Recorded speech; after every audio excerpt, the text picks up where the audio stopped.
Lan honek badu halako motivazio nagusi bat, ez? Kooperatibismoaren sorreraren inguruan ez ezagutza handia dagoela, ez? Lan gaurkotu oso gutxi dagoela, ia ez dagoela, eta euskaraz are gutxiago, ez? Zentzu hortan, lan horrekin utzune hori estali nahi izan du. Badu ere halako beste esperantza eskutu bat, eta da, ikastetxeetan, ez? Irakasleek ere kooperatibismoaren zertzeladak sartu ahal izateko, eskura izan dezaten olako baliabide bat izatea, ez da.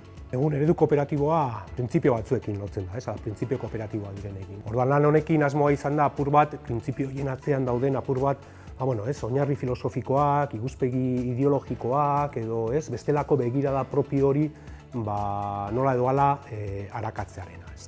Ikusten du lanak erakusten duela halako deskubrimendu moduko bat, eta da egun ziurrenik eredu kooperatiboa lotzen da enpresa eredu zehatz bati. Sorrerako abiapuntua aztertzen badugu, ikusten dugu kooperatibismoak askoz ere ikuspegi zabalagoa daukala, gizarte begirada zabalago bat baduela. Zango nuke kooperatibismoa beste ideologia handien aldean, hau da anarkismoa, sozialismoa, komunismoa bezalako ideologien aldean baduela halako berezitasun nabarmen bat, eta da ez dela sortzen halako pentsalari handi baten burutik.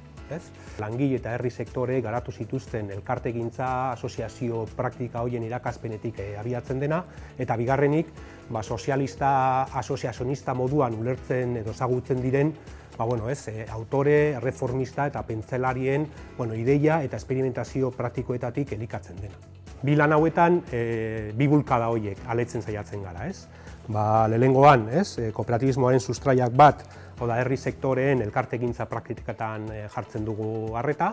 Bigarren liburuzkan, begirada sozialista, asoziazionista delakoen taldean jartzen dugu. Eta ikusten duguna da, printzipio kooperatiboen oinarrian dauden ideietako asko hauek bere garaian garatu zituztela.